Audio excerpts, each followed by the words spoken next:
What's up everybody? My name's Oz, this is Big Swing Golf, and I'm assuming this is going to be episode 2 of kind of like my improvement vlog thing, whatever it's going to become. So I've had one lesson with Mike, which you've hopefully already seen. If not, it'll be up there, where we pretty much concentrated on my iron club path. And you know, we spoke about things that I was struggling with and things we could work on in the future. So today I'm just gonna record some bits and bobs from around, summarise what I feel went right, went wrong, if anything went right that is, and yeah, take it back to Mike and guide me on how we fix it and get better. Right, let's get into it.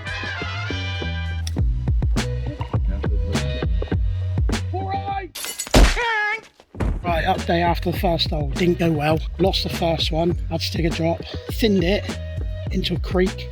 Found a couple of balls, which is good. Chipped it on the green and then 3-putted. Sweet. Par 3s, mate. My nemesis at the minute. Great shot, Oz. Stay there, baby. Oh, that's a shame, because that was actually a really good shot. Ooh. Cool. That was well done. That was horrible after that first one. It just gets you in your head, doesn't it? Mate, 7 on a par 3 mat sucks. Right, so I've hit 3 blinders, Matt. Good drive, middle of the fairway, 7 iron, middle of the fairway. Hit a 54, 77 yards away to the pin, par 5. This is for a bird. This is where I say, yeah, I'm a good putter, nervous as hell. Birdie. Bloody buzzing, boy. Bloody buzzing. Birdie. Nice, right? How random's that card gonna look? Mate, it's a par 3s. They're the work, like 7 on a par 3. That's real damaging. You think? Lovely, Oz. Yeah, that's a booty. Oh, shot. Just wanted to draw for you, didn't it? It's going to be all right there, though.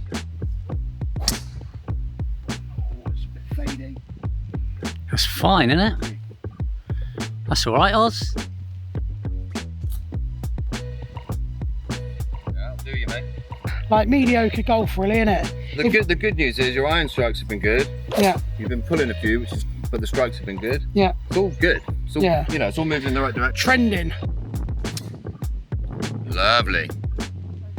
That's fine, though.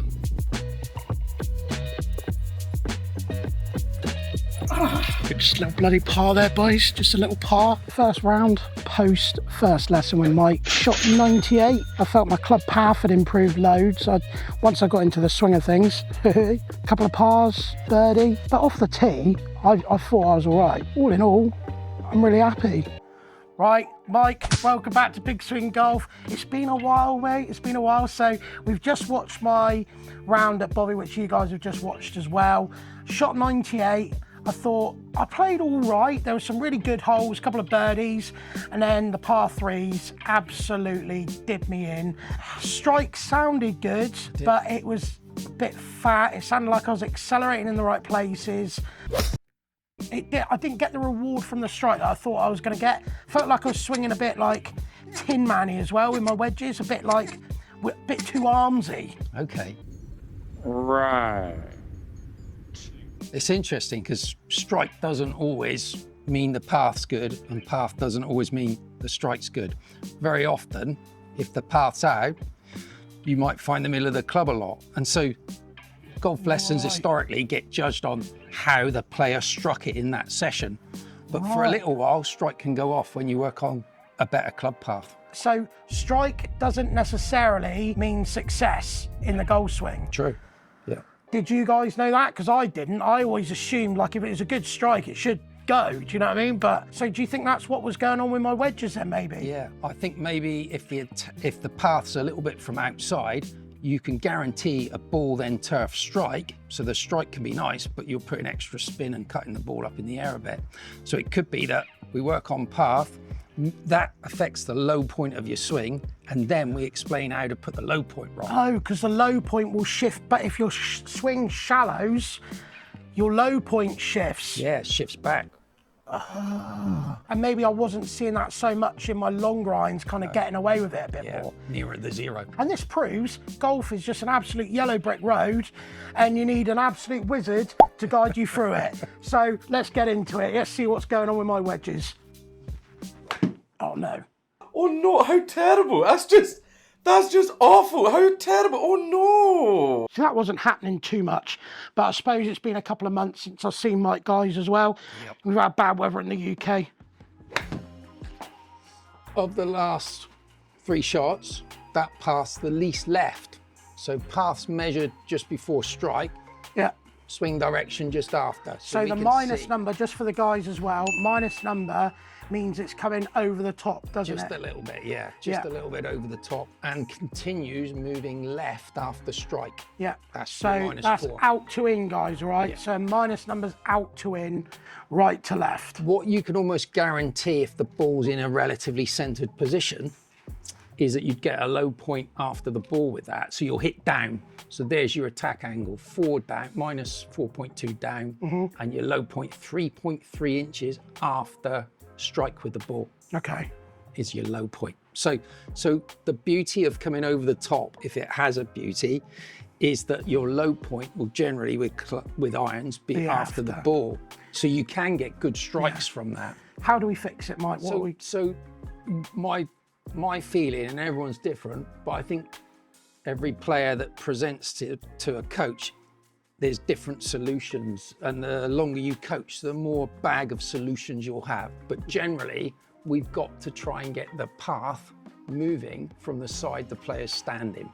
So if we can move this path to a positive number, things start looking really different. Okay, so in to out club path. Yes. And you know, my body mechanics, I mean, as you see, guys, I'm a big bloke. I'm not the most flexible, but we know from my last lesson where I was doing it, I can do it. So yes. It's just getting those positives. And because what I didn't know, Mike, as well, I thought my wedges had to be a little bit more neutral in the swing. Right. I haven't been taking them from the inside, really, from what I've been doing from a 9-iron up, I suppose. Yeah. I've been trying to keep them more neutral to try and get a more even, like a straighter ball flight. Yeah. But I think that's a dangerous thing to work on, purely because it would be nice to keep it simple, if you like, or as simple as we can, in that you deliver the club from the side you're standing with all shots, other than when you need to create cut spin. At the start of the session, Oz would get a good position in the backswing, and then the tendency was starting down pretty good now, but just at the last minute, the club would be thrown out. So it's outside the golf ball. And what we want to try and work on is maybe keeping this right elbow in a bit longer so the club is delivered from behind. So the backswing's about turning the shoulders, but the forward swing's about using the arms and extending the arms. We can drive the body from the arm extension. So if we extend the arms through the shot and the hands and the club in that order, the body will be with it. Yeah. It's when we're not advocating using them in a wristy fashion, we're extending the arms through the shot. Yeah, and doing these, Mike, as well, seeing these numbers, so we want to see my club path change. Yep, and swing direction. Swing direction, and will we see a difference in spin rate? Yes, I would think as we're shallowing the downswing, the spin rate should reduce. Okay, and then that would mean I would get more distance with my wedge? Probably a bit more peak height, because I think the launch will increase, but the spin will come down a little bit. Interesting. Should we find out if I can do it? So yes, I'm going to be hitting on that path, guys, in theory. We're trying to go that way rather than that way. Start mini swings, so little pitches almost. First feeling, that's it. Okay. It feels like I'm just glazing the top of the... Do you reckon that's because it's changed? Yeah, because it's shallower, it's a different low point. There it is. So if we look at the golf swing, if this is around center point in your swing or in your stance, when we swing from here, suddenly there's every chance, because your shoulders are squarer, your low point's back. So a later stage, we'll then work on getting the weight onto the left foot.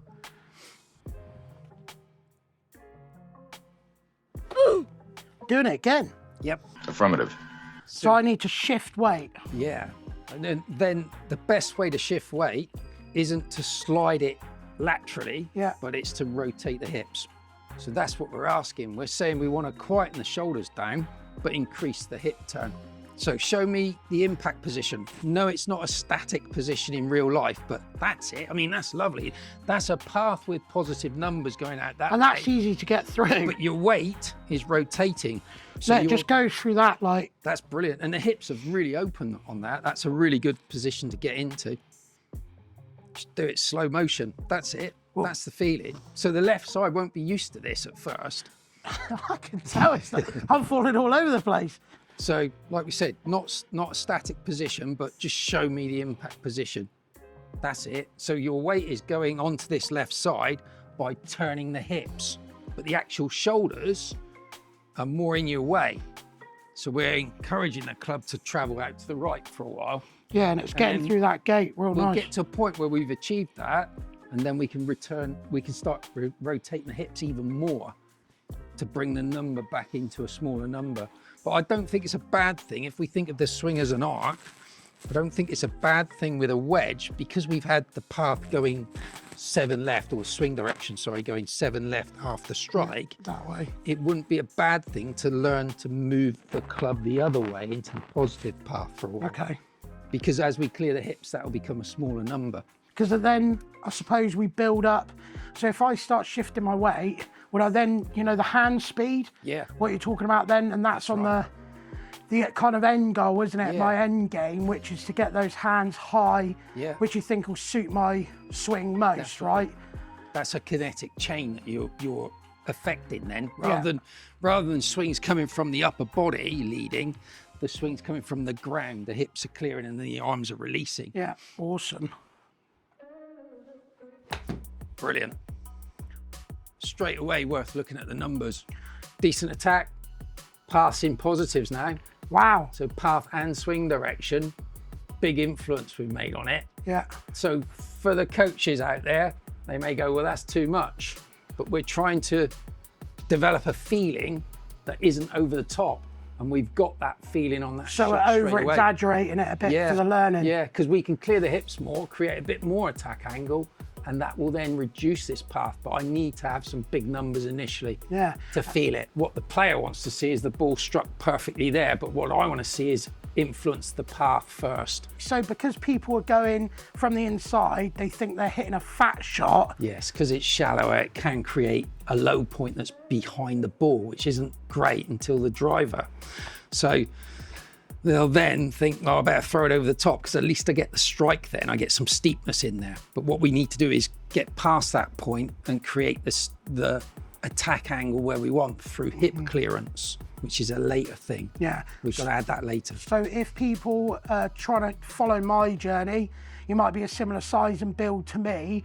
Don't think that it's, because when I first came here, I said to you, I felt like I was swinging like a tin man, like it was all arms, and that's another lesson we learned today, that, you know, just because it's, you want to get your arms involved, don't listen to everything out there, because that's where you develop your speed as well. Free flowing arm swing. But that's end game for me, innit? And a lot of you guys out there, we've got to work on getting this weight shift through those cones, get that through. I might see a few fat shots, but if I do, it's part of the process, Mike, right? It is, because then we'll change low point through pressuring the left leg, the left foot, and getting the hips clearing.